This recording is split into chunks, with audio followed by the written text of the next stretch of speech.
Hello, everyone, and welcome to episode 121 of the Veterinary Behaviour Chat podcast. So today I want to introduce you to my brand new course that is called the Veterinary Behaviour Launchpad. And really the idea for the course came from a lot of vets asking me how they can integrate behavior medicine into their everyday practice, whether that's GP practice, whether that's specialty practice. So I remember definitely last year, a couple of the exhibitions that I was at, that was, a question that sort of kept coming up time and again.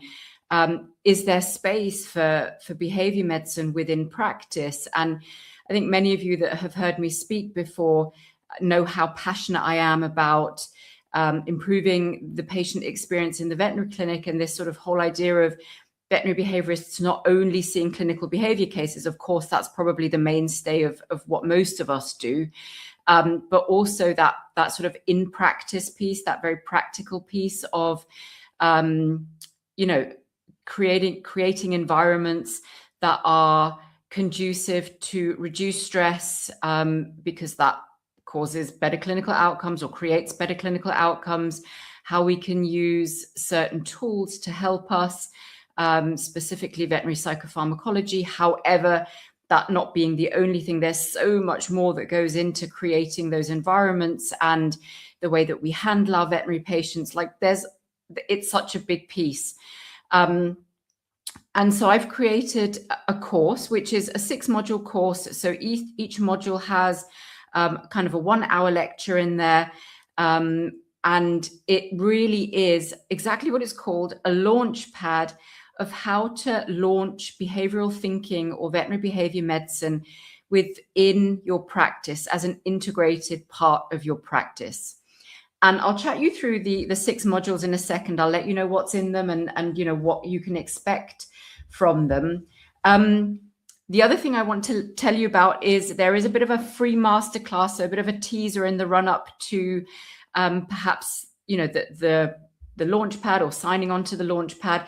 So I'm running a free masterclass on the 19th of February, 2026, which is the 4 pillars of stress reduction in the veterinary clinic. So it's a 45 to 60-minute masterclass on what are the 4 big pillars, the 4 big things we need to think about when we're reducing stress in the veterinary setting. And this is actually going to be adapted a little bit from the presentation I gave in Rio at the WSAVA conference last year. And I've given a similar presentation on a couple of other big stages. So it is your opportunity to get that information for free. Some of the things that, a lot of other vets and veterinary professionals around the world have already had the opportunity to listen to from me. So the free masterclass, I'm going to drop the link in the show notes. The free masterclass is happening on the 19th of February. You will be able to watch the replay for a short amount of time. But yeah, it's going to be on Zoom. Sign up for it. You've got nothing to lose. And like I say, if you can't make it live on the 19th of February, you can absolutely watch the replay, and the timing will be 5 p.m. UAE time. So that will be 1 p.m. UK time. I think 2 p.m. Europe time. Not sure what the States time is. No idea. But yeah, the recording will be then sent to you afterwards. So if you can't attend live, there's the recording. But let me tell you a little bit more about the Veterinary Behaviour Launchpad. So as I mentioned earlier, 6 modules. And who's it aimed at, or who's it for? Obviously, it is for the veterinary professionals among you. So I think especially vets will be able to benefit, veterinary nurses 100% for sure. But I also think that allied professionals can really get a lot from this. A, you might have your own pets who you take to the veterinary clinic. B, you might work within a veterinary clinic. So I've spoken to a couple of trainers recently who do a day a week or, a day a month at a veterinary clinic, and who train cooperative care with some of sort of the chronic disease patients in that clinic. So it really is also, there's information in this course that is absolutely applicable for trainers, groomers, dog walkers, non-veterinary behaviorists, anybody else who's working in the pet care space, but perhaps not working directly in a veterinary clinic, or maybe only seeing the inside of a veterinary clinic when they're taking their own pets there, or if they're doing some kind of a sort of a collaborative approach with a veterinary clinic. But it really is, there are so many principles in this course that I think can be applied literally across the board. You know, when we think about stress reduction, that obviously applies to the veterinary clinic, but it applies to every day as well. And there are lots and lots of strategies in the course for those things. So let me chat you through the modules. So module 1 is really kind of laying the foundation. So we're thinking about why behavioral thinking is so important in everyday veterinary practice. So we talk a little bit about how that relates to clinical outcomes, how you know, emotional health and safety is a big part of what we as vets should also be thinking about, not just physical health. I always say this: we're great at taking care of the physical health of our pets, but when it comes to their mental and emotional health, safety, well-being, we traditionally maybe haven't always been the best at that. So yeah, first module is really laying the foundations of why. The second module is about the whole team approach. So how can the whole veterinary team, and this might include you as an allied professional, if you go into the veterinary clinic, you know, on occasion, or you have a collaboration with a veterinary clinic, how the whole team, really right from the receptionist or the front of house team all the way through to the vets, how they can have such a huge role to play, and how only when we as a team come together, it really all starts to click into place. So I go through, you know, what are some of the things that the reception team can do in that sort of behavioral thinking approach. What are some of the things that the nursing team can do? Obviously, the veterinary teams are really important. And I talk about how we can present some of these ideas to the management level, because we know, especially if you're working maybe in a corporate, that can be a challenging point. So module 2, the whole team approach. Module 3 is then deepening that approach. So we talk a little bit about gentle handling, cooperative care, other things. I also talk a little bit about environmental setup within the hospital setting. So not just the consult rooms and the reception area, but actually hospital wards, how we can integrate sort of stress reduction and behavioral thinking into those areas as well, because that's really important. So that's module 3. Module 4 is all about the correlation between behavior and physical health. So we know that this is a massive piece, right? We know that behavior and physical health never occur in isolation. But what exactly are we looking at here? So I talk about a lot about pain, other physical disease, GI disease, maybe skin disease. And I present quite a lot of papers and evidence here around why physical health and behavioral health go together, and why it's always important to think of them both together. My cat's just flopped in front of me. So yeah, that's module 4, is the integration of behavior and physical health. So that's an important one. Module 5, and this is where it starts to get practical, is triage and first aid strategies for behavior presentations. So maybe you're working in a general practice setting, and maybe somebody comes in with a really sort of quite a serious, perhaps behavioral presentation, something that needs urgent attention. So we might have, you know, safety concerns for people within the home, or safety concerns for the patient themselves. So maybe we have aggression cases, or, you know, just some of these sort of cases where the clients are literally at the end of their tether and they're about to rehome or euthanize the animal because they can no longer live with their pet's behavior. And so how do you triage some of these things? How do you kind of understand, hang on, where are we at in terms of urgency? What can I recommend? What are some initial things that I can recommend maybe before I seek referral? So that's a really important piece. And then some of these first aid strategies. So what are some of the things that we as vets in general practice can immediately do to help relieve some of the strain on the patient, obviously, the health implications on the patient, but also the strain on the caregivers in that moment. So yeah, this is where it becomes to get really kind of practical. So we're triaging, we're giving first aid strategies, things that you can immediately implement, whether that's you yourself as a vet, or maybe the veterinary nursing team. I know there are a lot of veterinary nurses who are really interested in behavior and have perhaps a little bit more time than the vets to offer some of these behavioral first aid strategies. So that's module 5. And then module 6 is how behavioral thinking can make business sense. So this is important, right? Because if you're a vet that's interested in behavior and you want to present a case either to the owner of the practice, your boss, maybe, you know, a bigger management team if you're working for a corporate, how can you convince them that behavior medicine actually makes business sense and is actually going to be positive for the bottom line? So we talk a lot about that.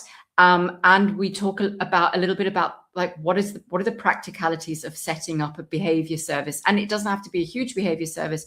It can be something that's quite a small, you know, behavior service initially. Maybe there's just 1 day a week or 1 day a fortnight or 1 day a month that somebody's offering behavioral advice. You know, what are the sort of the premises that we need for that? Do we need premises at all? You know, is it in clinic versus home visits? What are the kind of the rooms look like that we might need? What is some of the education that we might need to think about giving our teams in order to sort of support with this? So we're really thinking about, you know, how can we integrate this as a service within our practice? How can we make it make business sense, financial sense, not just from a generating revenue by seeing behavior cases point of view, but also by creating a culture to sort of ease losses and not have huge staff turnovers. So all of those things are really important when it comes to the bottom line. So those are our 6 modules. I do go a little bit into some of the sort of veterinary psychopharmacology pieces that might be important to you if you're a vet. So we touch upon some of those, but it's really kind of a big picture, whole team. You know, how can we start integrating behavioral thinking into our everyday practice, and how can we therefore elevate our standards of care, elevate our standards of service to the clients, to the patients, elevate our levels of satisfaction of, you know, working as a team that is behaviorally savvy. So all of those things are going to be in the course. Now, from the day that you're able to listen to this podcast recording, which is the 10th of February, I think this episode's going to come out of, right up until the 26th of February, this course is going to be available at an early bird price of just $97 US. So you get all 6 modules for just $97 US. So that is something that you can absolutely take advantage of now. I'm going to put the link to the course in the show notes. So if you're interested in this, you can immediately click on the link and you can pay the $97 price, which is valid up until the 26th of February. From the 27th of February 2026 onwards, the course goes to its full price, which is going to be $197. So if you go for the early bird price, you're essentially saving 50%, over 50%. You're saving $100 and you get full access to the course. And yeah, from the 27th of February onwards, it's going to be $197, although I'm going to be having a little bit of a my birthday special discount from the 27th of February, which is my birthday, to the 1st of March, which is going to be a discount of 27% across all of the courses within Trinity. So that's just another little teaser. If you are interested in buying Psychoactive, Learn to Speak Dog, Learn to Speak Cat, or the Veterinary Behaviour Launchpad, all of those courses are going to be at a 27% discount from the 27th of Feb to the 1st of March. So click on the link now if you want to get that early bird price, but also know that there will be another discount that you can avail of. It's not going to be as good of a discount from the 27th of Feb to the 1st of March, but it will also be there. And then, of course, on the 19th of February, so 9 days from the day that this podcast goes live, I have my free masterclass. So if you're interested, but you'd like to kind of know a little bit more, either in terms of what my presentation style is like, what are some of the things that I think about and I talk about, you know, how do I present information to you, then come along to the free masterclass on the 19th of February. And again, the link is in the show notes. It costs you absolutely nothing to sign up for that. You can listen live on the day. There'll be a Q&A at the end as well.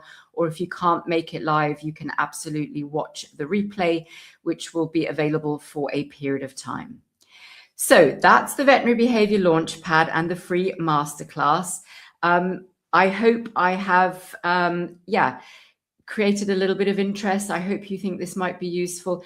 It's just such a massive passion piece for me. And I think being the Middle East's first ISFM gold standard cat-friendly clinic, being the Middle East's first fear-free accredited practice, being a fear-free practitioner for many, many years myself, and, also being a zero pain philosophy practice. This is just something that is so close to my heart. And I just want to show really how not that hard it is to integrate some of these things into your practice. I think, you could go like the whole hog and become a fear-free certified practice, but you also don't have to do that. There are so many really inexpensive and small things that you can implement literally from tomorrow that's going to make such a massive difference to your patients. And it's something that I'm massively passionate about. And literally all my experience, everything that I talk about, yes, does come from what I've learned throughout my residency and what I studied for my board exams, but it comes from years, literally over a decade of practicing this, seeing it, developing it every single day in my own general practice, and knowing from a general practice perspective, what are some of the things that are really important to general practitioners. So this doesn't come just through a specialist lens, where sometimes I think that the environment and the circumstances around you can be different. No, this comes from me practicing as a general practice vet in my own general practice. I opened the practice in 2008. So that just gives you an idea of how long the practice has been around for. I would say we probably started, certainly our fear-free journey, our cat-friendly journey, we started in probably 2013, 2014. Our fear-free practice, we started in 2018. So some of the kind of the real true learning pieces, have been happening for the last, let's say, 10 to 12 years.